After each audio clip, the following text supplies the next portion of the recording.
What's up mga popster? Samahan niyo ako magluto ngayon ng special na pansit. Hulaan niyo kung ano yon. Siyempre, yun ay matigas. Ito ay tinatawag na pansit bato. So, pasalubong lang yun sa akin galing Bicol. Kaya ngayon, dahil rest day natin for tonight, so samahan niyo ako magluto. Cooking vlog tayo ngayon. So, let's get it on! So, ito na nga yung ating pansit. At bumili na rin ako ng mga panglahok. So, ito yung mga panglahok. May carrots na din. Ito, yan na yan, o. Yan na. Siyempre, pag-out natin kaninang umaga, ikinumpleto ko na yung pagbili ng mga ingredients. And yan yung kauna-unahang isasalang natin, ang carrot. At syempre, yung ating pinakang main ingredient ay itong pansit bato. So ito na nga, ilang araw na nga to at baka masira na eh. Sayang naman. Dahil tayo ay may time ngayon, so let's go! Tutuin na natin ano kayo magiging lasa ng aking luto. Yan ang magiging dinner natin for tonight. So let's get it on. So I will show you guys yung mga nabili kong ingredients. So meron tayong soy sauce, and yung pinaka-pork natin is kikiam, and oyster sauce, cabbage, onion, and garlic, carrot, syempre, pansit bato, and ground pepper and salt. So yun yung ating mga basic ingredients. So tara na. And balikan ko kayo later pag na-slice ko na tong mga to, okay? At nakapag-slice na nga tayo ng carrot, cabbage, garlic, onion, and kikiam. So isa lang na natin isa-isa. And let's go! Mag-start na tayo. Ayan na, kala ka naubusan kami ng gasoli. Siyempre, mantika. Tansyahin nyo lang yung mantika. Yan, ganyan lang karami. And spread mo siya. Spread! So, first of all, ang unahin natin ay itong carrot. Hindi pa masyadong mainit yung mantika. Painit-initin muna natin ng kauntian. Okay, tara na. Ilagay na natin ang carrot. Yan na ang ating carrot. Yan, medyo malambot na siya, and isunod na natin ang ating cabbage. Pang malakas na cabbage. So, ayan. After na ito, isa-set aside muna natin ang bonggang-bongga. Kasi ang inenext natin yung ating mga garlic, onion, saka yung kikiam, titimplahan natin siya. Pero may mekos-mekos dito ng bonggang-bongga para hindi siya masunog. Ganyan lang naman kasimple mag-mekos-mekos ang popstar nyo. And kapag nakikita nyo na siyang malambot and mamasa-masa, siyempre i-set aside muna natin, no? Set aside muna natin siya. Yan. Ayan, parang okay na to. Yung ganito yung texture. So, ito siya. Kapag ganito na yung texture, i-set aside muna natin, no? At next natin ang onion. And then, sunod natin ang garlic. At wag na tayong magpatumpik-tumpik pa. Ilagay na natin at sobrang naghihintay na yung ating mantika. Yan.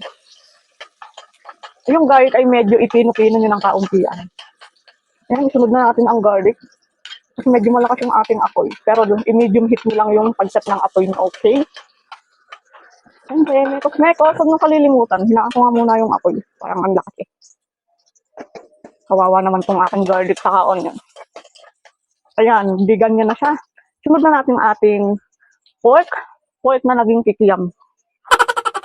Ito na siya. Lagay na natin.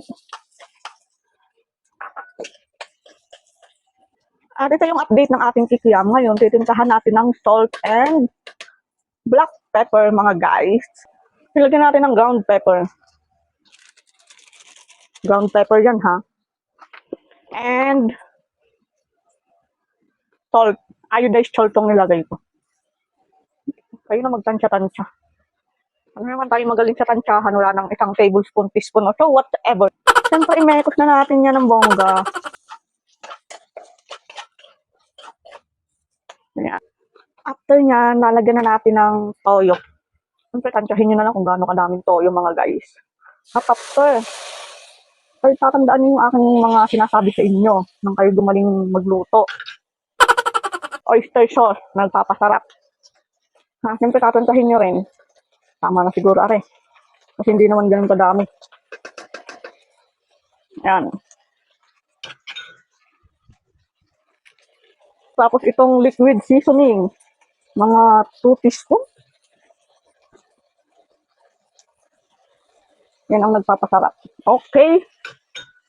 And mekos-mekos na.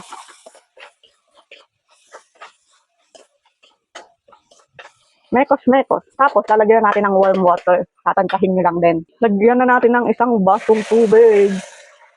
Ayan. So, let it boil. I-boil natin. Hintayin natin mag-boil. Parang kulang yung water. So, dagdagan pa natin ng isa. Ayan. Magdagdag pa tayo ng water. I think, enough na siguro yan. And hintayin lang natin kumulo. And balikan ko kayo later. At kumukulo na siya. Kumukulo na siya. So, isa-set aside muna natin. And then, ilalagay natin yung ating pansit bato. Ayan. At bago pa maubos yung sabaw, ilagay na natin itong ating pansit. Ano nga ilagay na natin ang bonggang-bongga. Hindi ko na hinuhugasan pa ba ito? Parang hindi na kailangan. Nalagay ko na. Hintayin din natin ulit kumulo. Oh, parang kulang sa, sabaw. Parang masisip-sip lahat. Ang cute ng pansit bato ko, ang liliit ng ng pagkapansit niya. So, I'm so excited na matikman yung aking luto, mga guys. First time ko magluto nito. First time ko lang talaga. And sana mag-success. Ayan na nga po. Nasip-sip na. Parang kailangan hinaan ko yung apoy. Kasi sobrang nasisip-sip na siya. Natakot bigla, hininaan. So, ayan. Haluin natin. Naubos, kulang sa sabaw. Kung ba talaga to? Parang naging hab-hab. Pinulang sa sa sabaw. Ganyan na siya. So ngayon, ilagay na natin yung ating mga itong mga gulay, ilagay na natin. So ayan na, ilagay na natin yung gulay. And after that, siyempre yung pangmalakasan nating kikiam. Tingnan, parang lantutay na yung kikiam. Kasi nga, sobra ko nababad kanina doon sa kumukulo. Mukha namang masarap na, mga guys. Ang dami rin pala, no? Nakala ko kunti lang. Mga guys. Alam niyo, Popstar, first time ko magluto nito, kaya wag na akong i-judge. Siyempre, ang maganda nito ay matikman natin kung masarap nga ba talaga to. Ang cute kasi ng pagkapansit niya, yung maliit siya, oh. Suminghot pa nga ni. Ayan, mukha namang masarap siya.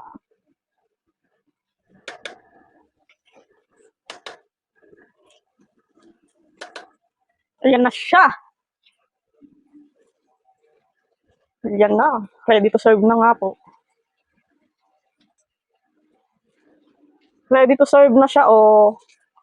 Ayan siya. Pasensya na kayo sa aking lightning. Ba't nagkikislap-kislap yan?